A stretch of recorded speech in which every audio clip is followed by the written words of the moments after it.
Miss Lanier. This early, you'll have to take the local. All right, Phil.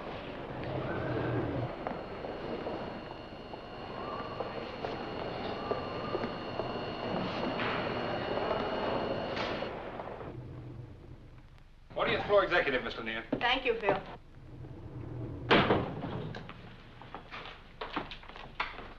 Good morning, Miss Lanier. Good morning, Martha. I couldn't find a cab anywhere. Such a lovely day, though. 40th floor executive, Ramsey and Company, Miss Stevens. I'm sorry, sir. Our switchboard doesn't open till 9. You should be able to reach him shortly thereafter. And that's correct, sir. Mr. Staples begins with the company today. I'll leave you a message on his desk. Anne, would you put this on Mr. Staples' desk, please? Yes, ma'am.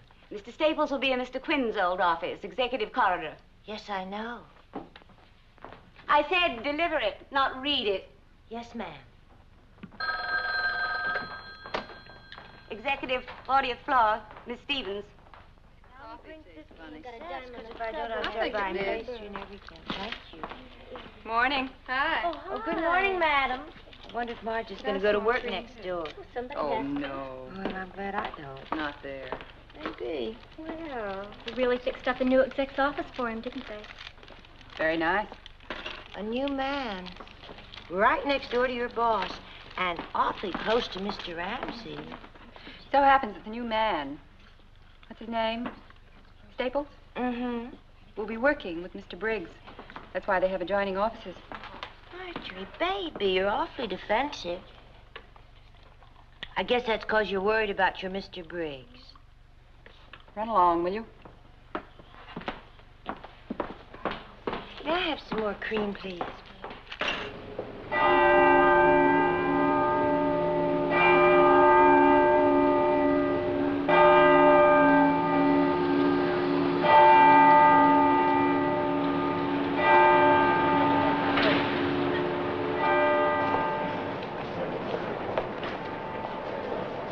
Next car, please. Next car. Next car, please. Okay. Next car. Harry, Charlie, Joe, express down. No stops for Jan.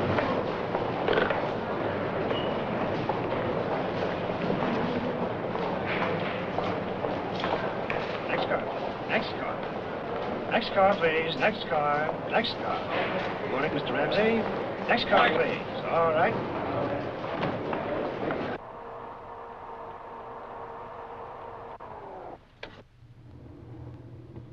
Thank you, Lenny. Yes, sir. Miss Lanier, Miss Stevens. He's here. Thank you, Martha.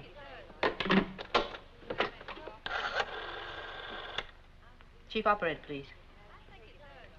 Miss Phillips, you can put this morning's 3 long-distance calls through to Mr. Ramsey. Portland, Dallas, St. Louis offices. Good morning, Mr. Ramsey. Morning, Miss Lanier. Any messages? You have calls placed for our Portland, Dallas, and St. Louis offices. Nothing else important, sir. Martin Toole and Dye, you said you'd wire him. Yes, you'll find a copy in my briefcase. You're right, as usual. Nothing important. I have the Portland report in my briefcase. I want it teletyped this morning to Seattle. Have someone there drive over to Portland and get it to Johnson before lunch. Then run off 20 copies, confidential mimeographing, and have them ready in time for the board meeting. I want it on the agenda. Has Mr. Staples arrived yet? Not yet, sir. Delay that meeting until 10 this morning to give you time to get the report mimeoed and distributed. I want it read, and carefully. Get word underground to their secretaries that no one is to count on making any early luncheon appointments. And make a note. Staples is to sit 1 down from Vandeventer on my left. Yes, sir.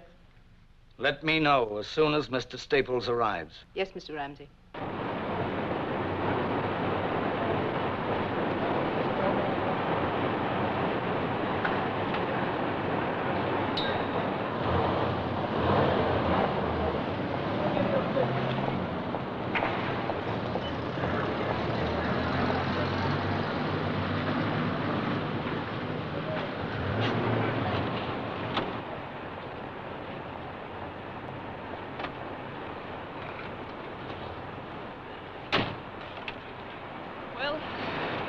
here we are. Yeah, here we are. A little different than Mansfield, isn't it? Now I know what a mother feels like when a child goes to school for the first time. Oh, goodbye, Mother. Looks big, doesn't it? Oh, give me a chance, honey. Maybe I can cut it down to my size. Well, I'm a little late. Shall I call you when I... No. You, go on home after you finish shopping. And find a garage somewhere around Midtown. Park the car. I'll phone you on what train I'll be on, huh? Bye-bye. Goodbye, darling.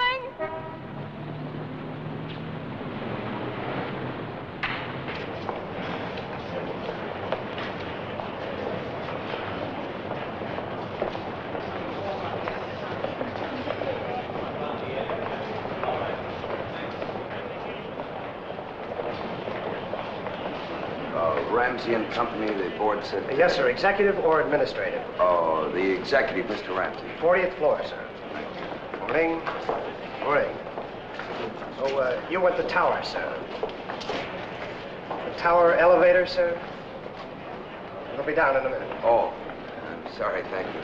My pleasure, sir. Good morning. Good morning, Ed. Good morning. Good morning. Good morning. Morning, Jamie. Good morning, Bill. Morning, Marge. How was the weekend? Fine. Your letters are on your desk, and the coffee cart will be here in a minute. I can use some coffee. Didn't you get any rest at all? Couldn't even take my kid to the doubleheader. Oh, what a shame. That planning report's going to be a real job, Marge. This will be a big week for you, too, with that thing. I believe we'll try a rough first draft. Long? No longer than the telephone directory. Phew. Marge. Has Mr. Staples come in yet, Marge? No, sir. Mr. Staples? Yes. I'm Margaret Lanier, Mr. Ramsey's secretary. Oh, how do you do? Mr. Ramsey would, of course, be here to welcome you himself, but you caught him on a long-distance call.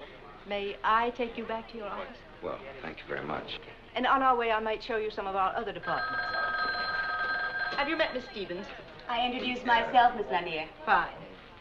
And may I bid you my own personal welcome? We're very glad to see you. Well, that's very nice of you, thank you. Now, if you'll just come with me, Mr. Staples. Miss Stevens. Marketing and sales are below here. We have our own research department on the 40th floor. Perhaps you'd like to see that later. This is the executive corridor. Mr. Ramsey's office is that one down at the end. Then Mr. Jameson, head of purchasing. Mr. Briggs, you'll be working closely with Mr. Briggs. Mr. Van der Venter, chief engineer. And this is your office.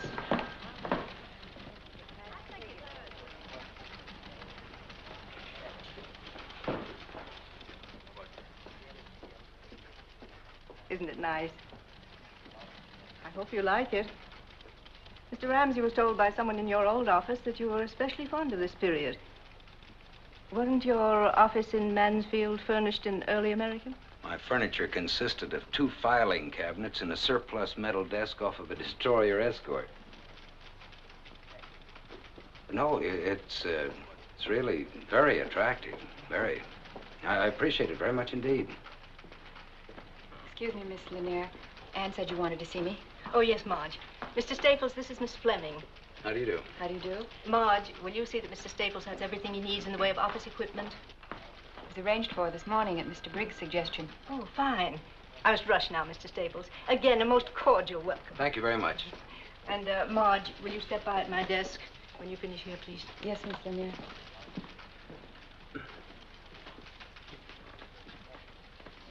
I think I better explain the phone system, Mr. Staples. There are 4 lines.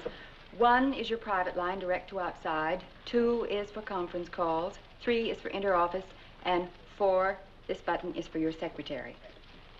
Oh, I'm sorry. May I? Oh, yes, thank you. Yes, I think I have that. Let's see. Outside, inter-office, conference. Yes, that's fine. Thank heavens, this isn't early American. Busy?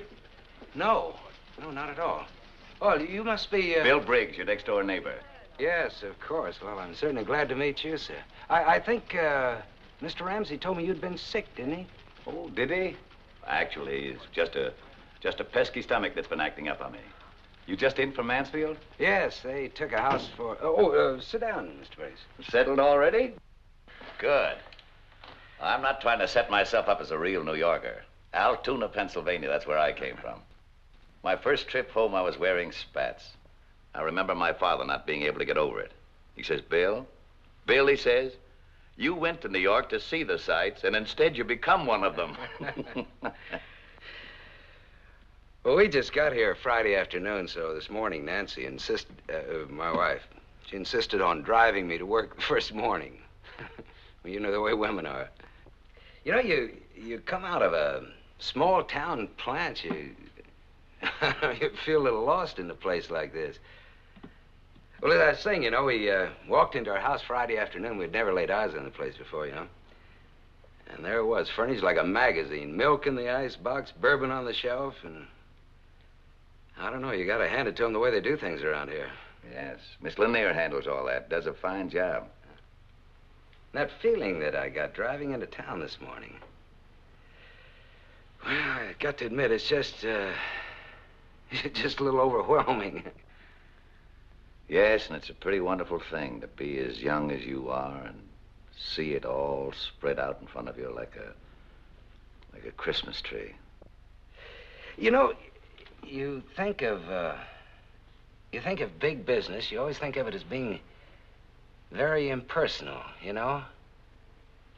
But, it's certainly not true with your Mr. Ramsey.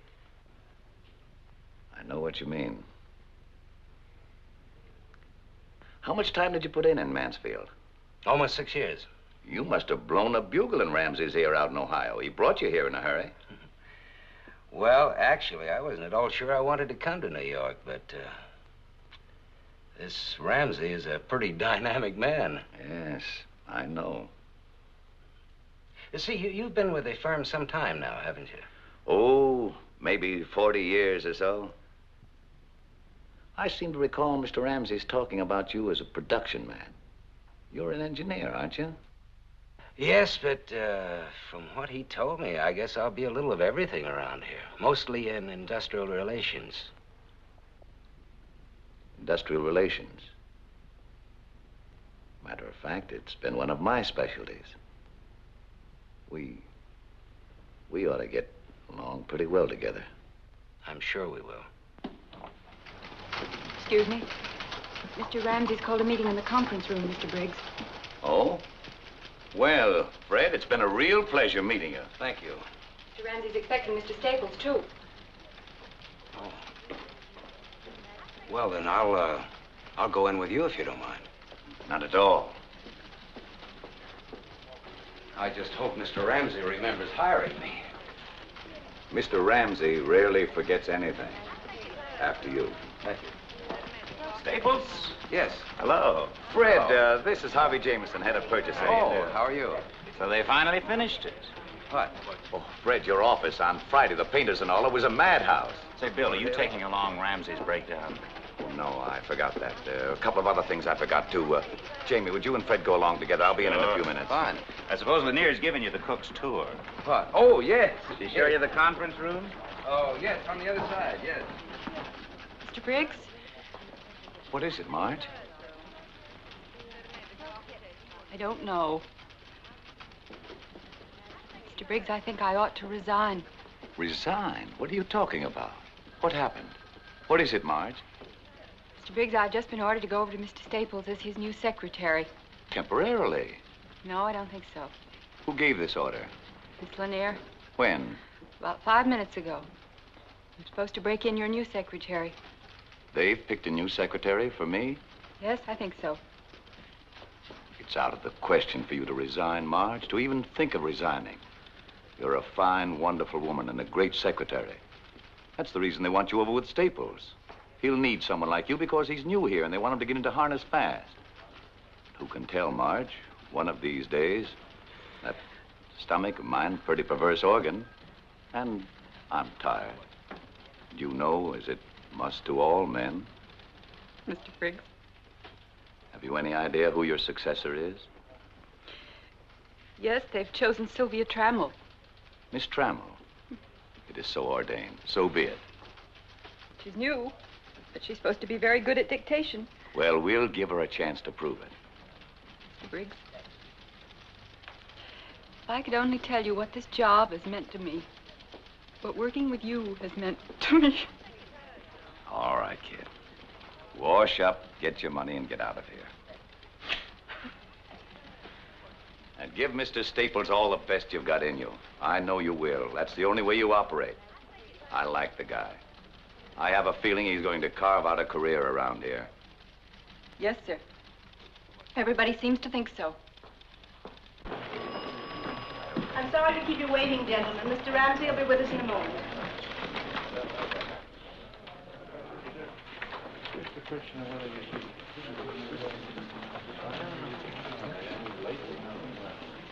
I'll see you.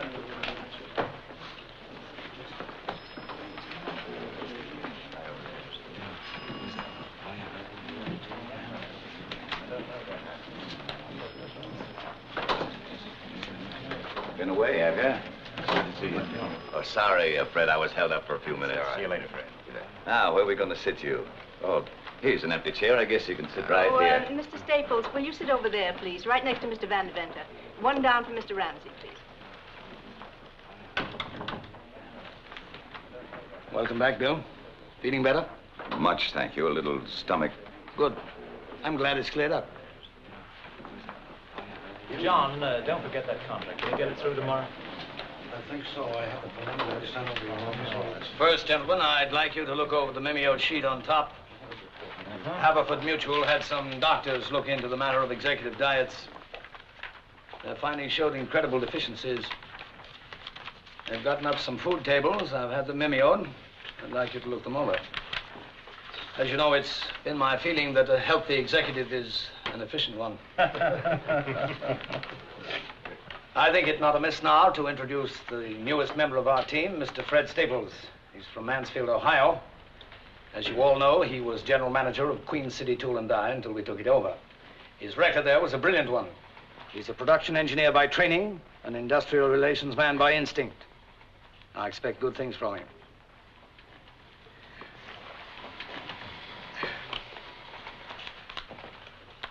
Oh, you've probably met everyone, but just for the record, reading from left to right, Mr. Jameson, head of purchasing. Yeah, we met. Mr. Granigan, controller. Staples. Mr. Gordon, head of sales. How are you? Mr. Latham, head of service.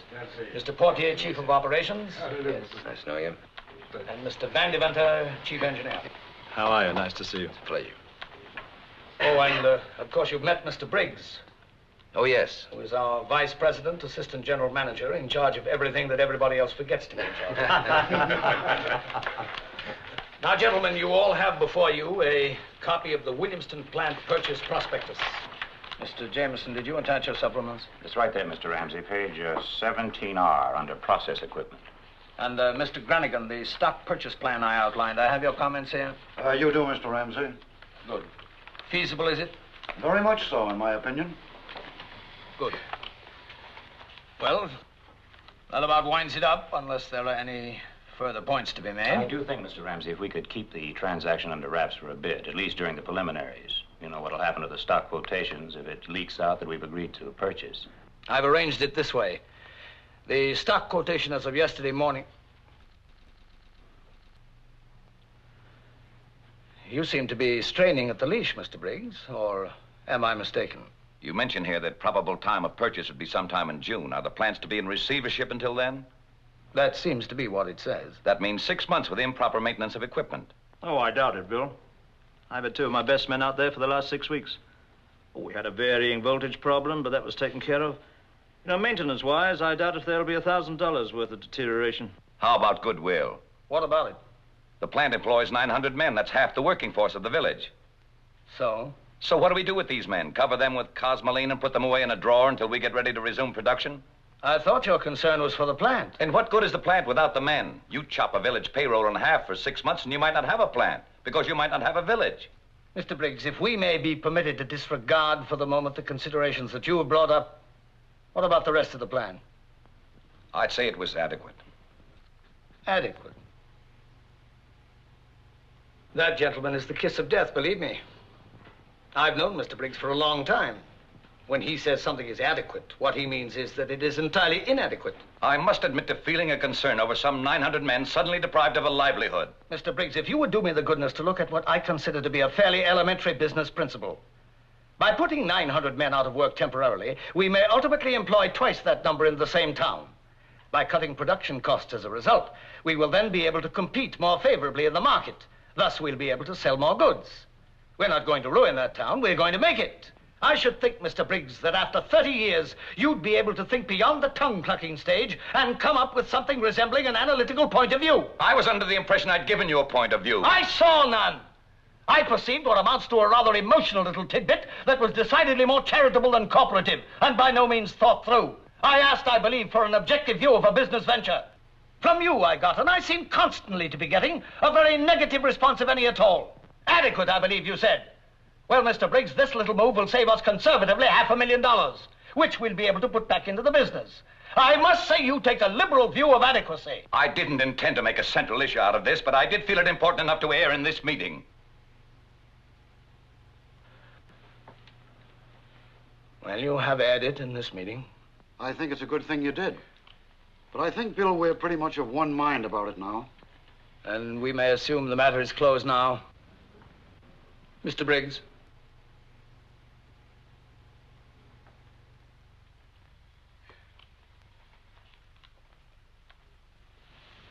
How about you, Mr. Staples? Do you have an opinion? No. No, I think not, Mr. Ramsey. Why not? Well, frankly, it's a little out of my grasp at the moment. I don't know anything about the firm, its corporative setup, reasons for bankruptcy, or for that matter, its product. I'm afraid I'll have to pass. Good answer. I respect thoughtful judgment, Mr. Staples. Congratulations. We'll adjourn now until 2 o'clock. I'm sorry we got started so late this morning, but I wanted this analysis mimeoed for your inspection. After lunch, we'll take up the Portland report, which you have before you. Mr. Granigan attended the stockholders' meeting there on Tuesday, and we'll begin our discussion with his report. That's all. All right, sir. Oh, Bill. All right, come and have some lunch, eh? Oh, thank you. Oh, Bill, wasn't there something you wanted to speak to me about before? Nothing important. Fine. Tummy's all right, eh? Cast iron. Couldn't be better. Good. Keep it up. Oh, Staples. See you later. You bet. Good to have you with us, Staples. Thank you. The arrangement's satisfactory? Oh, yes, just perfect. I'm sure you'll be hearing from my wife very soon about that. It's a beautiful house. Beautiful country up there. I'm sure you'll love it. Oh, see you later, Bill. Oh, Fred. Briggs is working on a project now, a comprehensive planning report. The point is that it's very important, most important indeed for our future program, and it's far too big a job for Briggs, or for any one man to handle. Now, what I want you to do is get your finger into it. Certainly. What I mean is more than just your finger. You understand? Yes, Mr. Ramsey, you make that quite clear.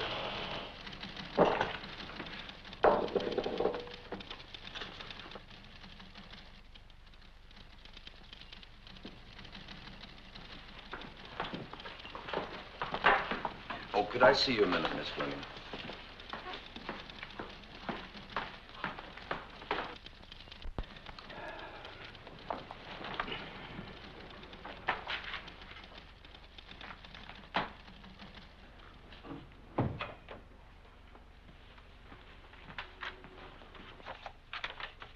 Yes, sir?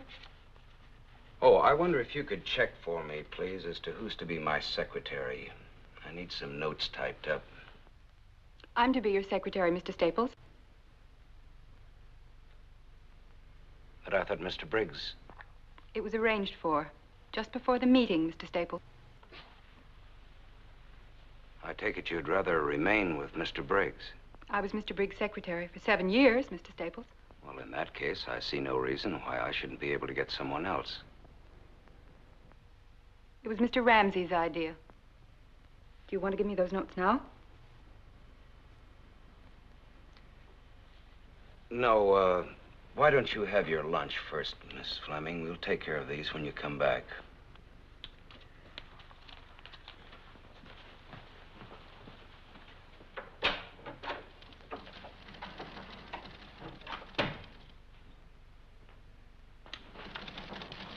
Mr. Briggs? There are some notes here that... Later, Marge.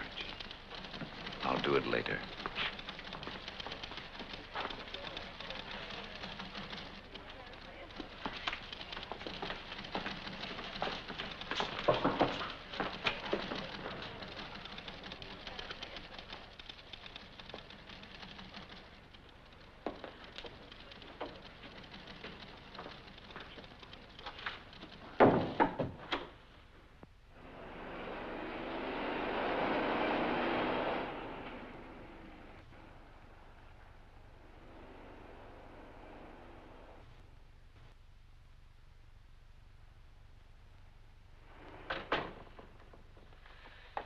Darling, you didn't say anything about my new hairdo. Do you like it? Yeah, it's lovely. Wish you could see the new dresses I bought. They're just beautiful. Where are they? Oh, they're still at the store having little things done to them. Oh, come on in the kitchen. I'll fix your drink. Not the kitchen. The library. Oh.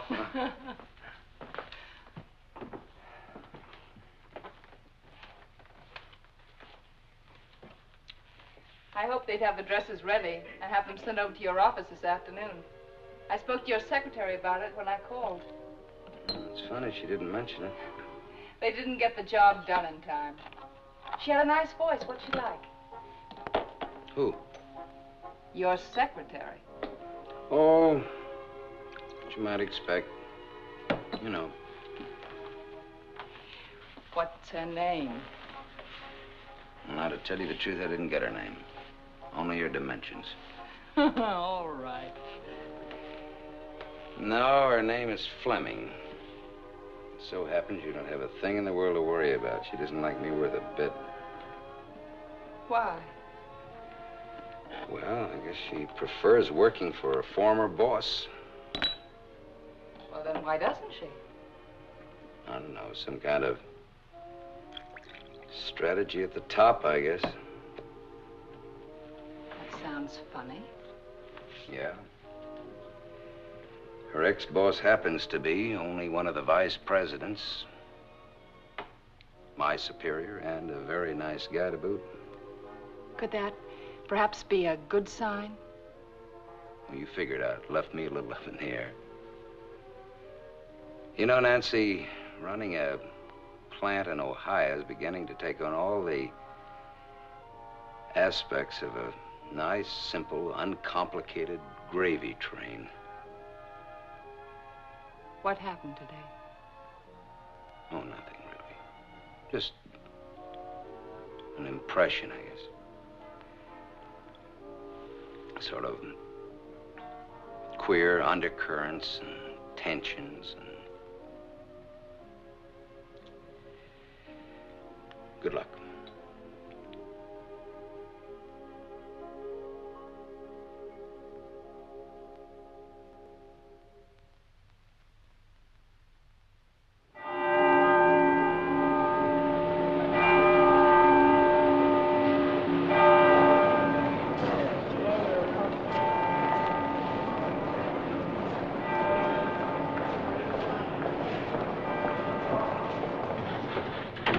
Ramsey? Good morning, Mr. Ramsey. Stevens? Fine, thanks, Jerry. Let me see that breakdown again. Oh, sure. Miss Fleming, would you step in for a minute, please? Yes, Mr. Stapleton. No, that's not the one. Oh, sorry, Let me see that. Yeah. Now, this is the only one that I have cross-indexed for division, so don't let him keep it. I want Billy to take my letter from Henry Jacobson with him. Oh, yes. Now, look, Billy. Henry is a nice, sincere guy, you know? Made out of Bessemer steel. He hasn't been off of his duff since he learned how to walk. He started out stoking coke furnaces when he was 14, Was mill foreman when he was 20, and then he ended up buying the whole plant for his own 40th birthday present. So, you know what I mean. Watch out. I sure will. Get him that report, and then remember what he says. Make stenographic notes when you can, and when you can't, put it all down on paper as soon as you get out of the office. No approximations. Make it as... Yes, I know you have to go. I want to know what they're thinking. I want to know how they feel about every paragraph of that thing. And I just hope they'll open up more to you than they did to me. I'll be down there sometime next week for their decision. Okay. Mention that to them, will you? Yes, I will. Hello? Hold it, please, just a second. Have a nice trip, Billy. And be sure and call me Sunday night. Yeah, I will. Thank you very much. Thank you. Hello. Yes, put him on. Don't go away, Miss Fleming, please. Hello? Judd. Look, I'm sorry. I meant to call you right back. It's about that Atlantic States Nitrate meeting set up for October the 3rd. I'd like a delay on that. Well, I want to walk in there sure of my ground, and October's not going to give me any ground at all. Yeah, could you do that? Well, that'd be a help. November 7th? Fine. Look, I'll see you in the dining room. Okay, good. Put that on my calendar, please. Now then, where'd you get those wires off? Yes, sir. Good. Right after lunch, I want you to set up a conference call with Ramsey, Jameson, myself, with Frank Daring in Denver. Got a minute, Fred? Sorry, Marge. This is urgent. It's about that NLRB vote in Portland. What about it? Ramsey's grumbling about it. He thinks it's premature. Premature? What's he talking about? He's had that plant running on wishful thinking for 19 months now. We've got a labor problem out there all primed to explode in our face. Now, look, Bill, you better walk in his office with a great big neon sign, strike, you know? Then tell him I've got a little estimate worked out that it'll cost us conservatively $4,000 a day if that plant goes out. Oof, you know how that'll hit him. Yeah, well, you go in there and dig up the ground, and I'll follow you with a bulldozer, and we'll plow him under. No, we've got 800 big lumberjacks out there, and if they go, that'll do it big, you know. This won't be any one-week picket. This thing could go on for a year with no strain at all. You walk in there, set the charge, and I'll be in to light the fuse, huh? Fine. I'll have to call you back.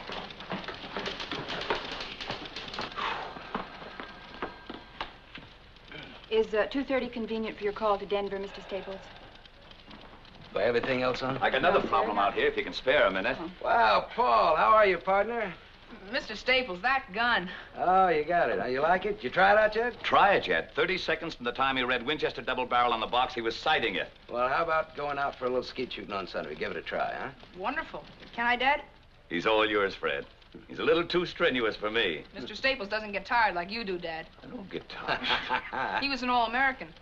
Well, it was just terrific, so I had to stop by and thank you. You forget it. Well, so long. I'll see you outside. Real thoughtful of you, Fred. It's my pleasure, Bill. Hello, Mr. Ramsey. How are you, Paul? Still taking your vitamins, are you? I guess so, sir. Fine, fine. Keep it up. Excuse me, Mr. Staples. Oh, man, I'm tired. I've made arrangements for your call to Denver, Mr. Staples. If I could go over one paragraph... No, I think I'll knock that off after lunch, if you don't mind, Miss Fleming. All right, Mr. Staples. Oh, drink it here. Relax a minute.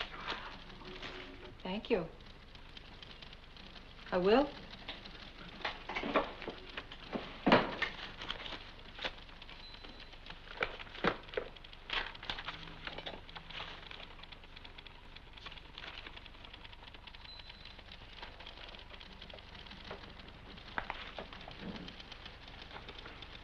Would you like some of mine? Yes, thank you. As a matter of fact, I would.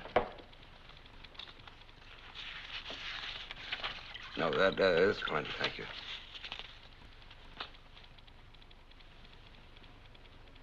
Where'd you play your football, Mr. Staples? Oh, Ohio State, but don't ask me the years. I won't tell you. I won't ask you. Anyway, I feel about 3 times older than when I first came here. They've kept you busy. Yes, they sure have. You've done very well. You fitted in quickly. Thank you. You know, I think that's the first out-and-out friendly thing you've said to me. I think you resent me a little, don't you, Miss Fleming? I don't know why you should... Well, it's just a feeling that I've gotten from time to time.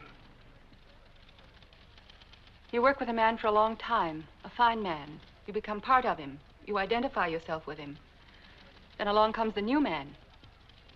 I like Bill Briggs. I like him a lot. I have from the first. If I have done or said anything that could... No, of course not. Because I must say you've been very fair. But 7 years isn't a day. I owe a lot to Mr. Briggs. Mr. Briggs is the last of the original bunch around here, the people who really started this business. That's not easy to be the last of the original bunch. I know. He's not well. He has a bad heart. And an ulcer. I guess that's just about par for the executive course, isn't it? Well, I guess I've always been a field man. I haven't been an executive long enough to find that out for myself. But you're a good one. I think you're a very good executive. You admit mistakes. You don't pass the buck. You're a lot like Mr. Briggs that way. I take that as a very nice compliment. I mean it. Mr. Briggs' only trouble is that he could never be a yes man, not even to Mr. Ramsey himself. He always has to speak his mind. And Mr. Ramsey doesn't like his judgment questioned. You either go along or you get off. Bill Briggs never got off. No, he never did. But maybe he's about to be pushed.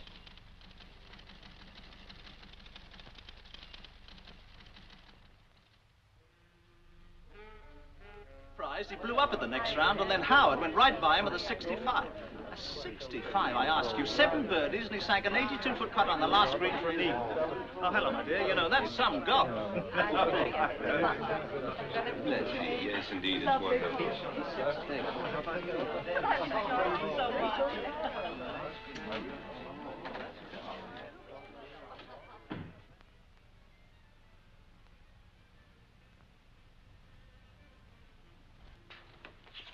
The coffee will be ready in just a little while.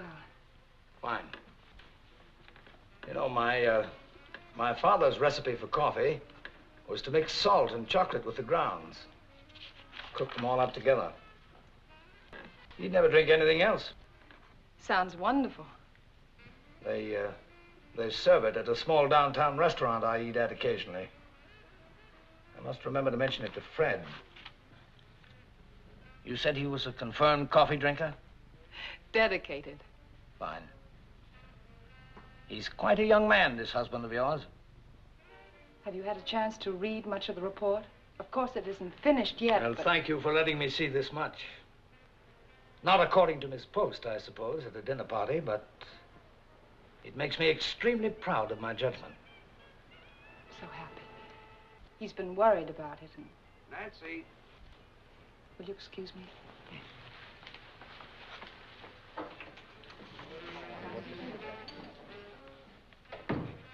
Wonderful party, you two. Makes me think I should get married. Oh, don't do anything as drastic as that. Wonderful having you, Ed. Come again soon. Will you try keeping me away? I'll see you at the office Yes, tomorrow, Fred. bright and early, Ed. Good night. Ah, Jamie, you don't have to go yet. Stick around a while. It's early. Of course, I'd love to stay all night, however. We're going home. Can't get him out of here, Nancy. Usually he leaves office parties as soon as the canapes are passed. I thought everybody behaved very well. I thought so. You gotta give him credit for that. Not again. I was beginning to like off.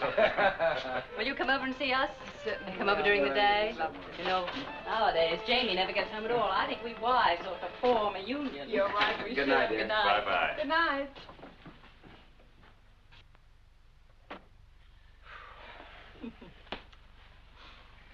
I wonder what happened to Bill Briggs tonight. Oh, darling, I forgot to tell you. He phoned earlier. He said he wanted to come, but he just didn't feel up to Oh, it. Nancy, I wish you'd have called me to the phone. I wanted to talk to him anyway. Darling, Maybe you if were I'd have... busy. Well, I know, but I... What about Ramsey? Is he planning to spend the night? No. He just gravitated towards the library and made himself cozy.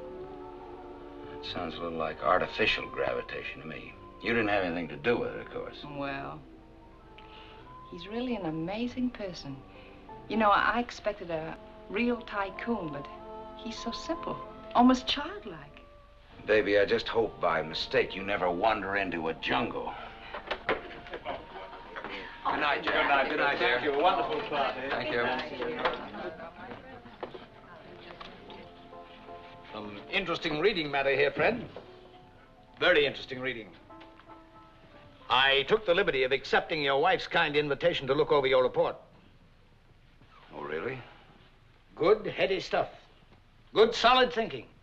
And some of it is better than good. Of course, I can't say that I agree with all your conclusions, but I listen to arguments. It'll be good to hear arguments for a change. Good arguments. Well, I can't tell you what a relief that is. We really sweat that one out. Fred, I like a man to show initiative.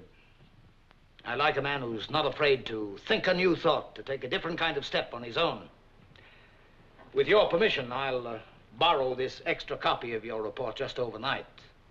But for now, I can say I'm very impressed. Well, of course, we haven't finished this thing yet, but Bill and I feel that another week... Bill? A week... You mean Briggs? Yes, sir. Well, we work together on this. Oh, come now, Staples. I pride myself on my sense for style. I can link what I see with what I know to be peculiar to a certain individual. And I know Bill Briggs' work. I've been exposed to it since I was of voting age. This isn't his style. It isn't his brand of thinking. Well, I don't know what Nancy could have told you, but Bill and I work together. Fred, learn to accept success. It's tougher sometimes than learning to accept failure. Don't take half of your accomplishment and hand it out gratuitously to the man on your left who hasn't the stuff to do it on his own. That's charitable, humane, and it makes you feel good.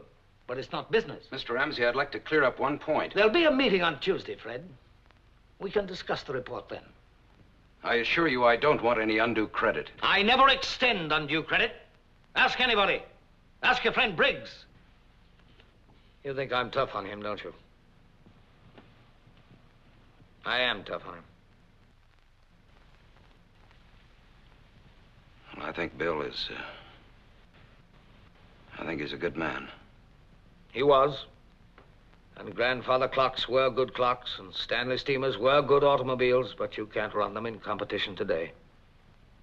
I must say that I like some of his ideas very much. Very much indeed. So do I. Some of them. Not many. Still, a man with Bill's experience and... I don't know, I think he'd be very hard to replace. I'll see if that coffee's ready. Are you serious, Fred? Briggs would be hard to replace? Do you honestly think that? Then why do you think I brought you on here from Mansfield on such short notice? Do you think that was a whim? Is that what you think? Fred, you're Briggs' replacement. I thought you understood that. I'm expecting his resignation. I don't like to prolong these things. They're unpleasant and personal no matter what tack you use. And under no circumstances could I or would I undertake to fire him.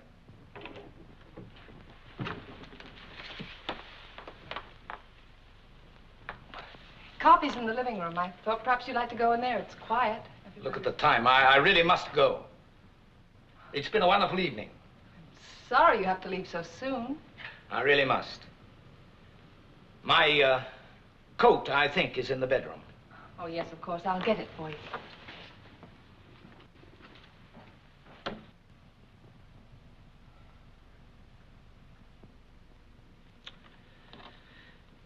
May I make a suggestion? Mr. Ramsey, I don't want to seem ungrateful. I'm not looking for gratitude. You can't run a business on thank you notes. That's Briggs' trouble. And God forgive me, that was my father's trouble, too. This incredible conception of a huge industry being run like a soup kitchen, like a welfare comfort station. I know what the old-timers think of me. I've grown up getting stared at by a lot of tongue-clucking old fogies who find me ruthless. The kind of people who represent everything that might have kept our business from growing to anything like its present size. This stupid black and white idea that honesty and fair profit are incompatible. I just happen to feel that the atmosphere of a large corporation cannot be constantly cathedral-like.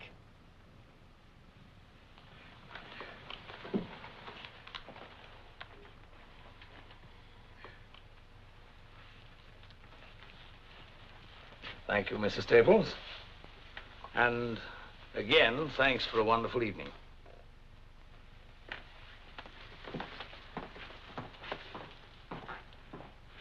I'll see you in the morning, friend. You didn't steal that promotion. You won it. Remember that.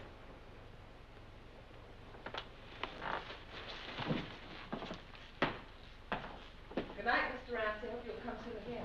Thank you, Nancy. I hope I'll be able to. Good night.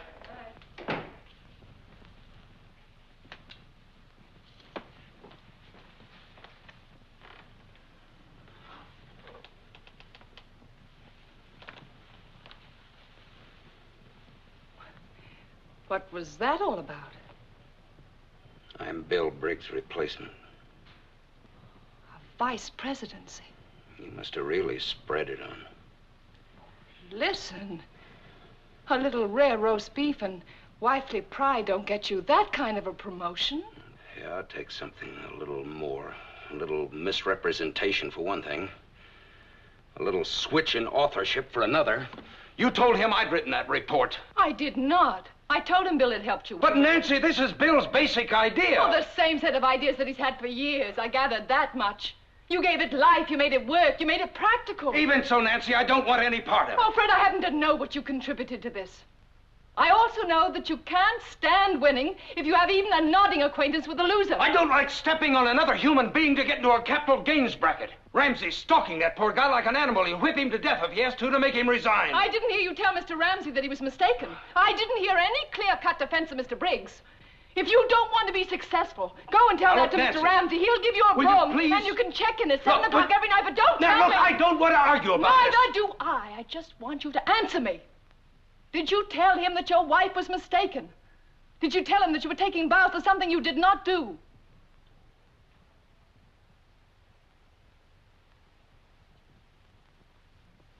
No. No, I didn't. Why not, Fred? Why not? Because I want the job. Thank you for a straight and honest answer. Now I think we can both sleep tonight.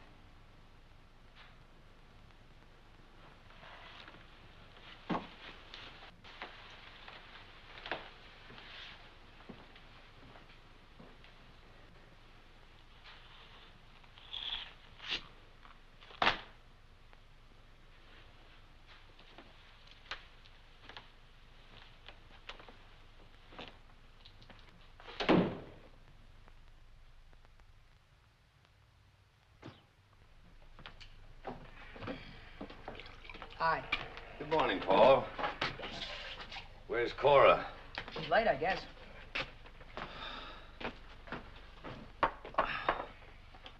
Aren't you going to be late for school? It's only 8:10. I've still got 6 minutes. You've got it figured out to a science, haven't you? I've just got it figured to how far I have to go and how long it's going to take me. Well, if you found that out, you've found out a lot.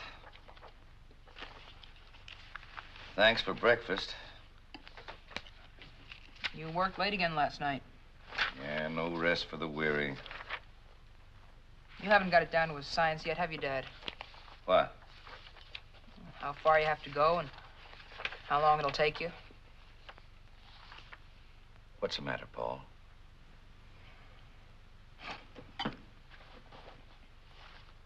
Here's last night's doubleheader, the one we were going to see. Oh, I forgot all about it, Paul. I'm sorry. We didn't miss much. I watched it on television. Crummy doubleheader. The Braves took both of them. You're lucky. The Yanks are playing tonight, aren't they? Yeah, they play the Red Sox. Let's start all over again. You meet me at the office, we'll have dinner, and then we'll go to the game together. Sounds good. It's a date. You're on. So long, Dad. Have a good day, and... if you can't make it tonight, would you give me a call at school? I've raised the world's worst pessimist. At 8 o'clock in the morning, you're figuring out the worst possible thing that could happen at 6 o'clock tonight. Upstairs in my room, I've got a drawer full of tickets to ball games we've never seen because of that stuff. But, call me if you can't, Dad. It's important. I'll make it this time, son. Can't you have another glass of milk and maybe tell me about last night's doubleheader? I'd be late. Wish I could. So long, Dad. Take it easy. Sure.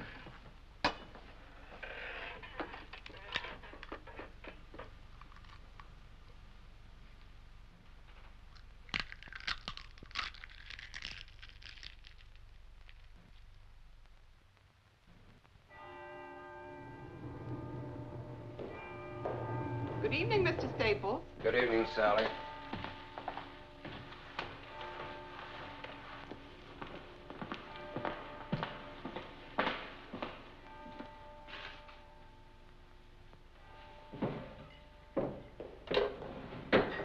Paul?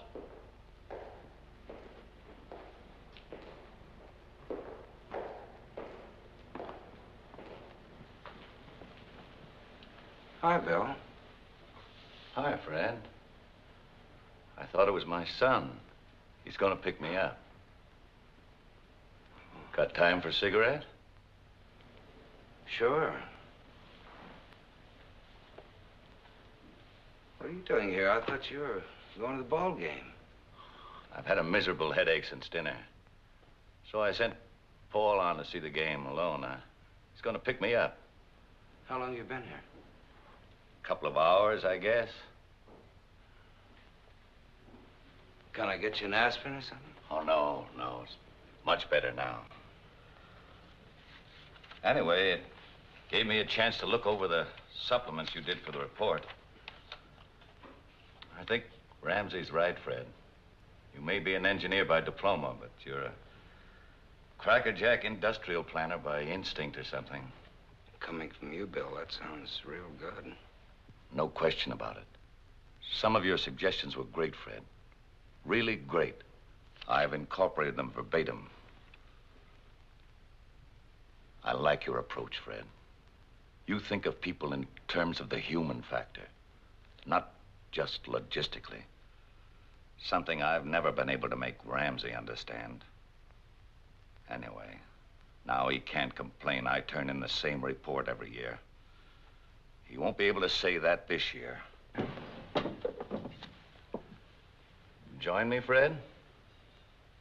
No thanks, Bill. I've got to pick Nancy up for supper and that long drive home, you know.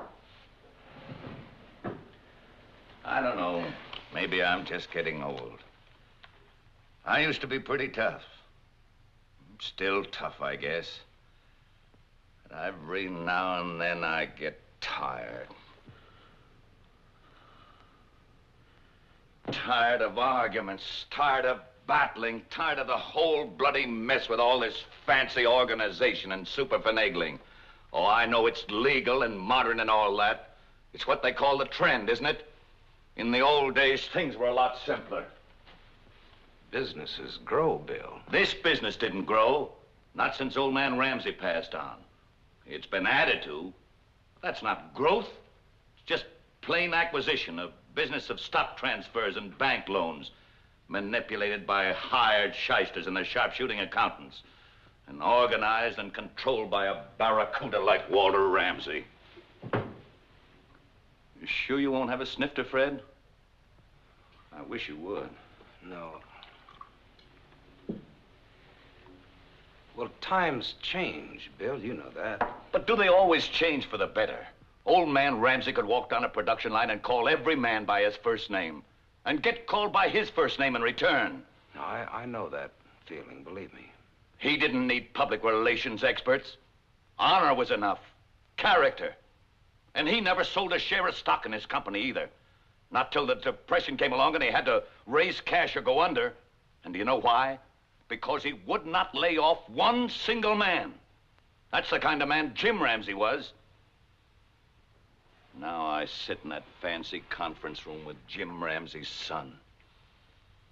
I sit there and I see all the old man's principles, all his beliefs, every single thing holy to him, jobbed off by this spindly little financial wizard, this wall-eyed, ice coated little rooster who knows more about debentures than he does about the human heart. Bill. I'm all right. Take it easy. I'm all right. You're beginning to work yourself up. I'm all right. Sit down, friend. Sit down quietly and be a nice, sympathetic friend and associate. I'm wondering if you're as good a human being as you are an industrial relations man. He doesn't like you, does he? No. Bill, has it ever occurred to you to resign? Of course it has. 1,000 times. Why don't you? What? Resign. You can't take the chance of letting this man fire you. On our level, you don't get fired. You know that. After 30 years of productive work, they can't say to a man like me, all right, now get out. They just can't do that. So what do? They create a situation. A situation you can't work in and finally that you can't live in. Where there's tension, abuse, small humiliations. It all starts out on a scale so subtle, so microscopic, that at first you can't really believe it's happening at all. But gradually the thing begins to take shape. The pieces fit together, all the little bits, and it becomes unmistakable. They chip away at your pride, your security, till you begin to have doubts, and then fears. Ramsey. He wants me to resign. He wants me to get my cross so full that I'll be miserable enough to do just that. But you take it. Yes, I take it. Why? The bigger the job, the more desperately you try to hang Why? on to it. Why? Why do you take it? Why don't you quit? Quit? Yes, quit. Get out of it. Chuck it. You'd have your pension, your peace of mind. No. You know Ramsey's gonna go on hounding you until he makes you quit. Never. You'll never make me quit.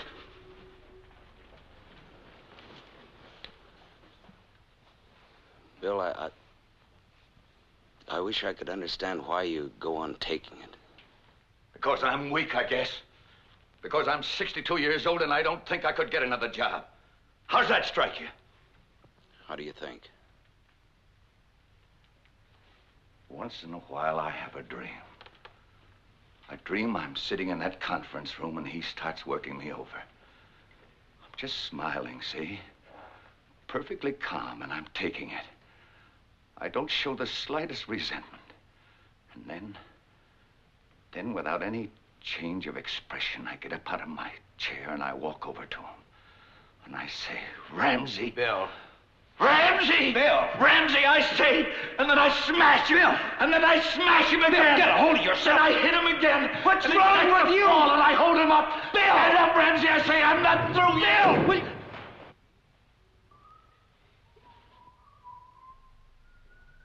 It's the kid. He's coming to pick me up. Fred, I don't want him to see me, not like this. You're all right, Bill. Just sit down now. No, he can't see me like this. Fred, help me. Help me. All right, I'll take care of him. You just lay low for a minute. I'll see he gets home. Tell him that I left early to get some Bill, rest. please be quiet. Please, Fred, hurry. Be quiet.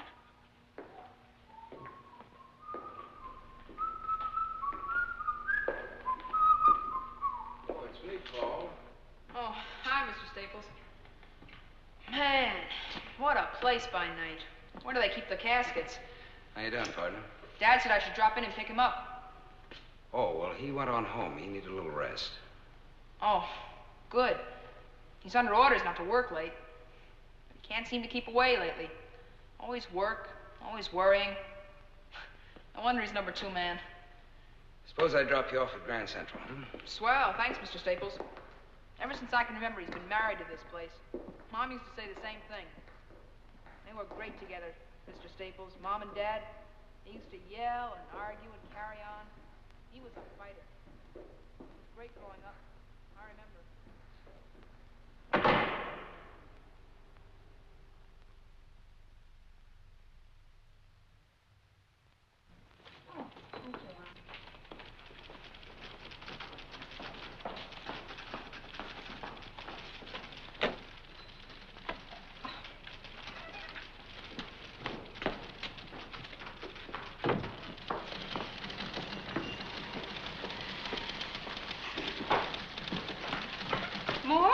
another bundle in the truck.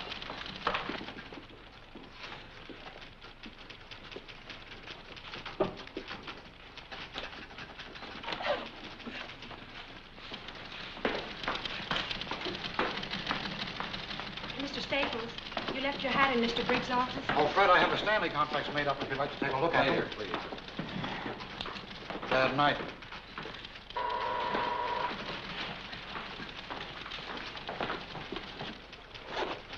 Yes, Mr. Staples?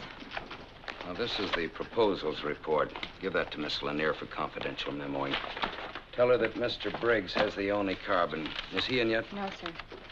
Mr. Staples? Yes. It's not signed. How would you like the names? In what order? First yours, or first Mr. Briggs? Oh, I don't care. It makes no difference to me. But in joint projects, Mr. Staples... I really don't think it's too important. Put Mr. Briggs' name first, if you like. Just give it to Miss Lanier right away. I'd like this thing printed by afternoon, if possible. That's all, Marge. Yes, Mr. Staples.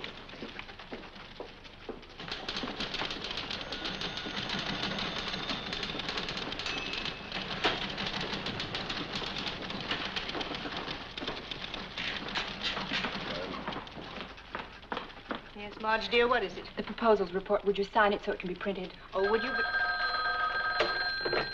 Just a moment, please. Marge, will you please take it into Mr. Ramsey? He asked to see it first. Hello? Oh, yes, good morning. Is that the report? Yes, sir. Miss Lanier said you wanted to see it. Yes, I do. Who signed this? I wrote the title page. Mr. Staples suggested I sign it.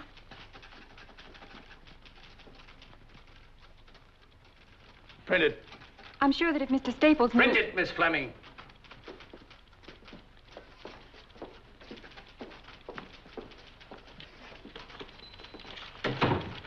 I can sign that report now, Marge.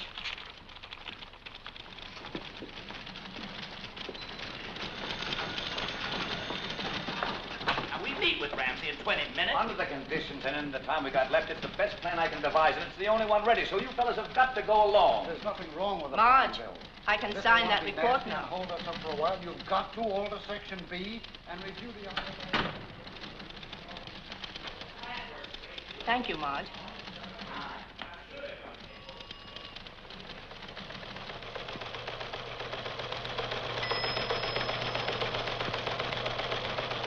The major projects during the period of aforementioned being the Huber Petroleum Refinery, the Sterling Cast Airs Refinery, the Chatham Nickel Smelter Company, the Henderson Valley Dam, the Swing Carbon Steam Plant, and the New England Canadian Natural Gas Pipeline. Good report, Van. Thank you. I got a real feeling of activity during your reading. The next item of business is the project's proposal report. Clearly of the greatest single importance on our docket this morning. I must say, and I'm sure you'll all agree, that I am not given to enthusiasms at the drop of a submission. But of this, I feel impelled to say that it is unique in effort, ingenious in thought. To Mr. Fred Staples of our organization goes my heartfelt thanks and congratulations. Besides being our newest member, he seems to be shaping up as among our most astute. This set of proposals is ingenious, comprehensive, and fresh. Congratulations. Your success is a reaffirmation of my own judgment. Mr. Ramsey. Of my own good judgment, I may add. Mr. Ramsey. I prefer not to be drenched with modesty, Mr. Staples. This is not modesty, just the extension of credit where it's due. Bill here is as responsible as... Is your name about to be used in vain? I don't think Fred would use my name in vain. And it's refreshing to find someone not suffering from over-modesty. What I was trying to say is that we worked on this project together. It's a combined effort. I'm sure it was. Well, as long as that's understood. Oh, it is, it is. It's just that I feel reasonably competent to assess individual performances and to single out those that I feel should be singled out, with all due regard for Mr. Staples' concern for his fellow man. Now then, if Mr. Briggs' ego has been sufficiently nourished... I don't think Fred brought this out to feed my ego. Oh, well then whatever it was that prompted his precipitate dash to your defense... There was no dash to my defense. Why don't we drop the thing, Mr. Briggs? I hate becoming entangled in absurd little personality conflicts. I'll put a star by your name on the front cover if that'll make you happy. My name is no longer on the front cover. Mr. Briggs.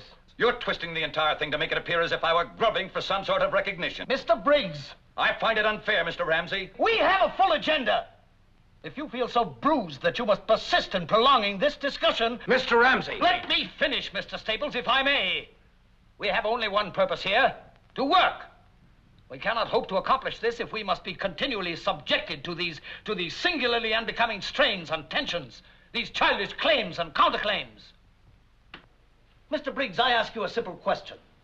Is it or is it not within my province to credit a man with a job well done? Of course it is. Then may we drop it now? Only if it's clearly understood that I don't submit to any of these calculated discolorations of a man's worth. As to a man's worth, Mr. Briggs, I think I've proven myself a competent judge.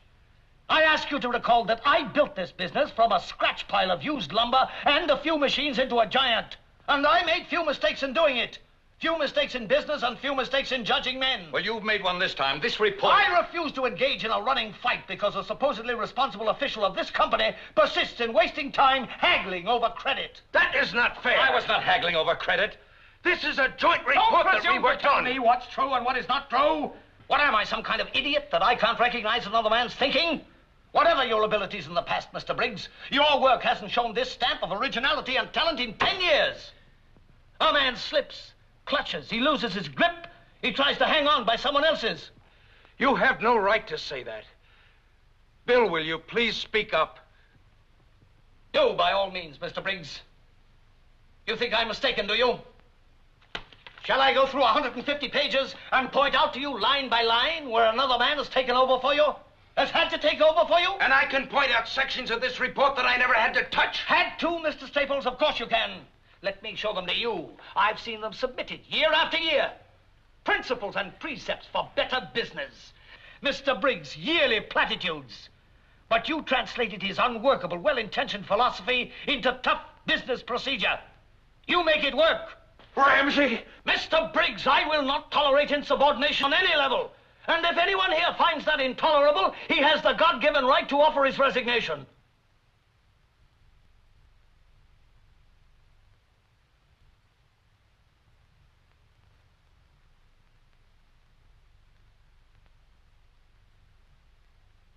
Bill.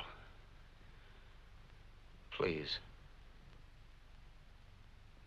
Mr. Ramsey, I had no intention of seeming insubordinate.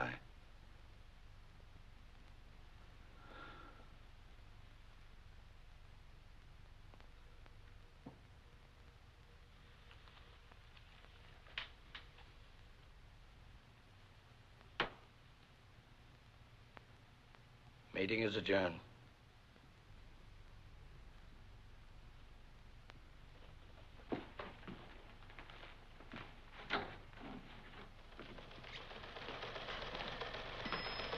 Mr. Briggs.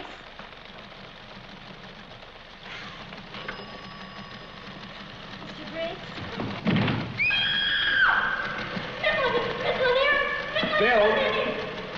Bill, can you hear me?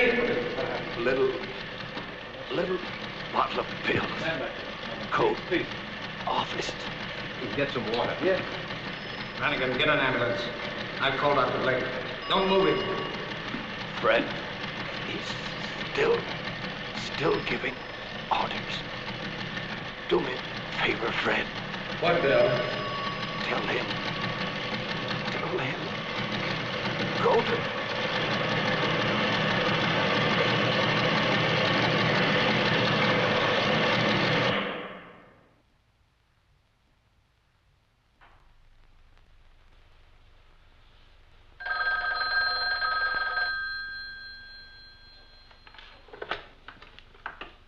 Hello?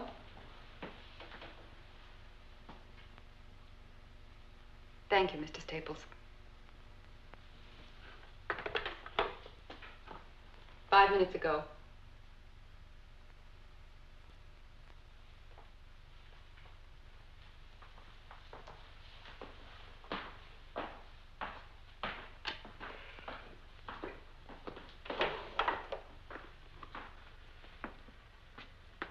Just had word from the hospital. He died 5 minutes ago. Thank you, Mr. Brannigan.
Nancy, what are you doing here?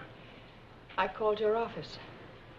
Then there wasn't any train, so I drove here. How did you know where to find me? They told me at the hospital. Does Paul know?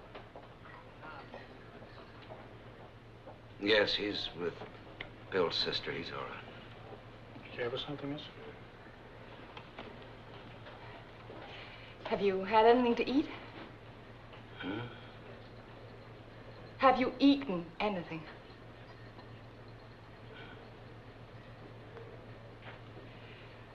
Fred, what happened? Nothing. Not a thing. Except a murder. There were witnesses, too, plenty of us. And no one lifted a finger to stop it. Fred. Nancy, I know I didn't lift a finger. Don't know. I'm not going to have you going around in sackcloth and ashes for something that you did everything in your power to stop. You begged him to resign. You know that. What more could you have done? What more could anyone have done? Nancy, I think you'd better go home. Would you take this, please? Are you coming? No. Then I won't go. I want you to go home and start packing. Where are we going? I don't know. Somewhere, anywhere. Just away. There's an awful stink in this town, and we're going to get away from it. Come on, I'll put you in the car. No, I'm not going to leave you alone. Nancy, I want you to go home, please. No, I'm not going tonight. Tomorrow I'll do anything you ask. I'll pack. I'll go anywhere you ask, but not tonight. Not in the state you're in. Now, look, there's something I've got to do. Fine. Then we'll do it together.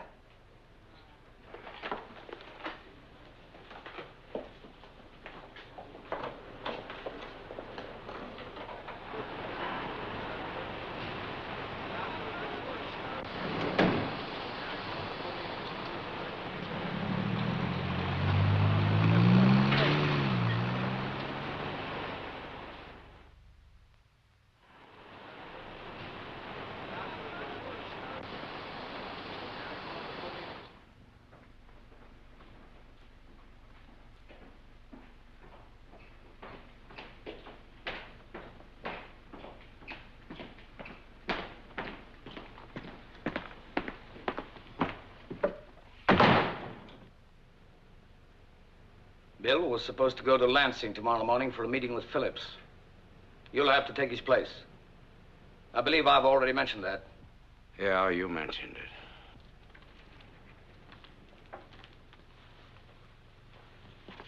You leave on flight number 116, 832 from LaGuardia.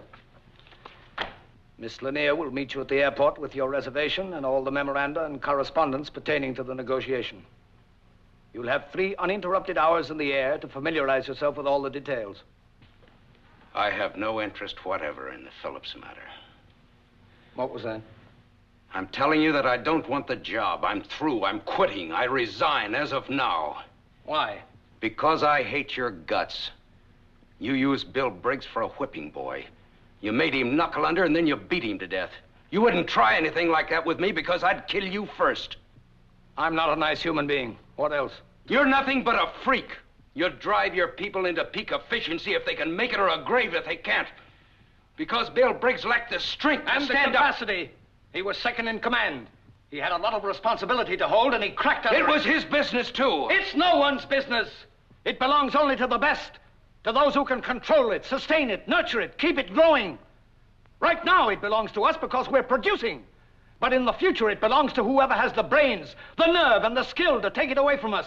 Well, they can have my share of it right now because I don't want any part of it. What do you want from me? Apologies? I don't apologize. What else? A nice unsullied conscience? You walk out of here with a halo because you spoke your mind? What do you do then? Go to work for some nickel and dime outfit run by nice people who won't challenge you and prod you and goad you and drive you to a height you never even dreamed of? A company where there's nothing to fight for because you're the best and there's no competition? Where everything is handed to you and nothing is worth fighting for? I want you to stay. I don't think you understand, Ramsey. I don't like you. I don't like anything about you. I didn't hire you to like me. All right, I'm not a nice person in your eyes. But whatever I am, you learn more, grow more, and do more here with me than anywhere else on earth. I want you to stay because I need help on my level. And you're the only one who's able to function there. Be a conscience for me if you want. Be anything you like. And if it's something I don't like, you'll know about it soon enough. I think you're strong enough to take it. And if not, I think you're strong enough to get out. Name your terms. All terms are negotiable. I don't think so. Not mine. All right. I just as soon not waste any time doing trading. As of now, your salary is doubled. Your stock option is doubled right down the line. Your expense account is whatever you make it. Add to that a new title, Vice President. I want a lot more than that. You're not going to take me on as just another vice president you can push around. You take me as someone who hates you down to the bare nerve. Nothing in the world will ever change that. I'll argue with you, contradict you, fight you in every way I know how. I'll do everything in my power to push you out and take your place myself. Go ahead and try. Mr. Staples, you have yourself a deal. Have it drawn up. No reservations now? Yes, one. Bill had one pitiful little dream that someday he'd walk in here and break your jaw. I reserve the right to have that wish for myself. I'll have it drawn into the contract, with a little rider giving me the same privilege.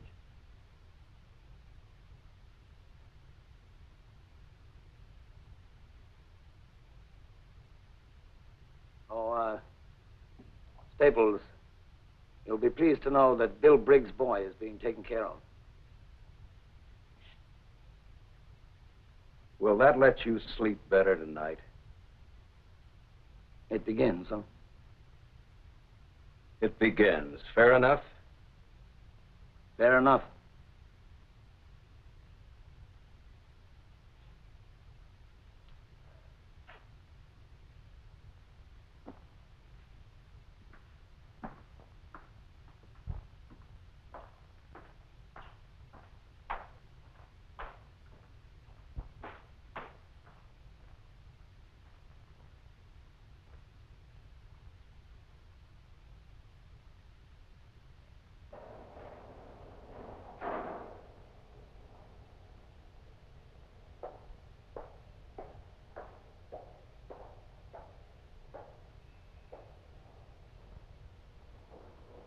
Do we pack? No. We stay. On whose terms? Mine and his. Are you satisfied? Yes. Oh, Fred. You know, it's easy enough to chuck some things you think is wrong, but I don't know, this way maybe there's a chance. I'm so happy. Well, we'll see. I've got to go to Lansing. Morning plane. When will you be back? Tomorrow night. I'll be late. Aren't you always?